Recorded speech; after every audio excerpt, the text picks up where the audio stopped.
Thank you for joining us today, Sumana. To start, can you tell us a little about yourself, your professional background, and how you became involved in the cannabis industry? Thank you for having me. I have a background in pharmaceutical sciences and sustainable farming practices, and I have been closely worked with the natural products that include cannabis. So I have been involved in the cannabis industry for the past few years. My journey began with a strong interest in plant cultivation and natural medicine.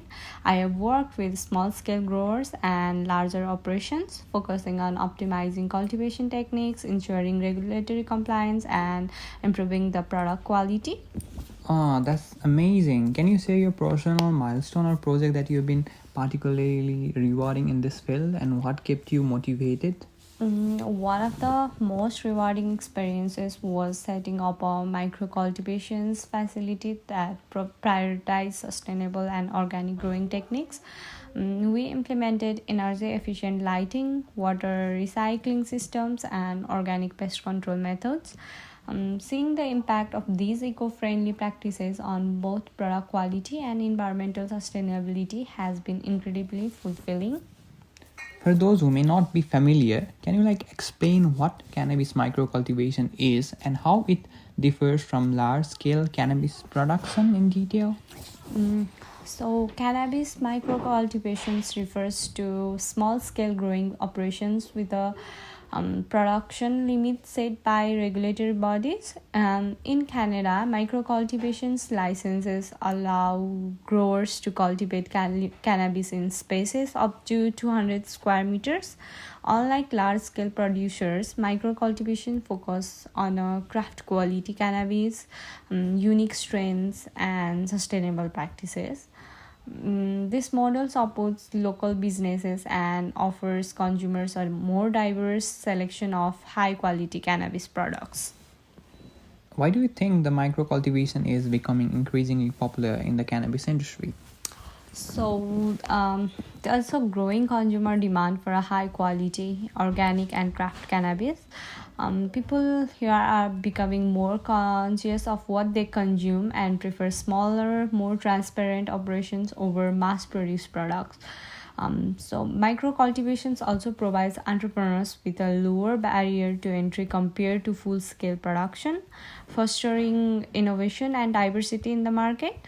And moving on to the next question, how does microcultivation contribute to product quality and sustainability? Could you explain it?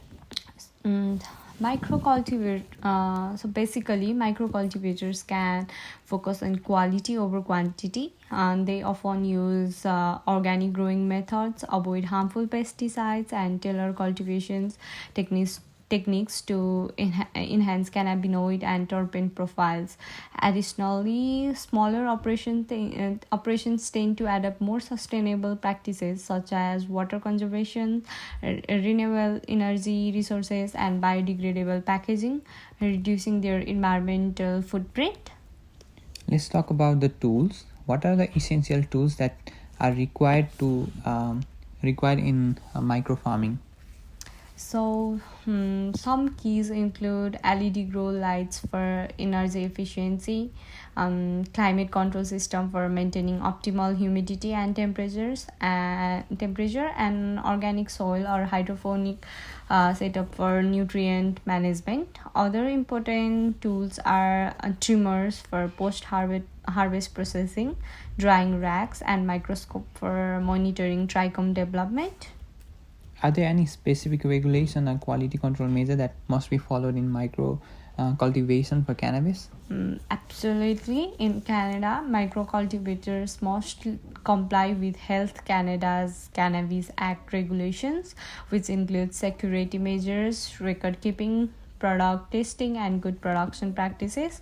Regular lab testing ensures potency and checks for contaminants like pesticides, heavy metals, and mold. Okay, what best practices would you recommend for those interested in entering the field of cannabis microcultivation? I would recommend starting with thorough research on regulations and licensing requirements. Learning about organic growing techniques, sustainable farming methods, and strain genetics is also crucial. Networking with industry professionals, attending cannabis cultivation workshops, and staying up to date with market trends can help aspiring micro cultivators succeed. And what are some challenges that professionals face in the field of cannabis microcultivation? Could you let our audience know? Definitely. One major challenge is like navigating regulatory requirements and maintaining compliance, as rules are stringent and constantly evolving.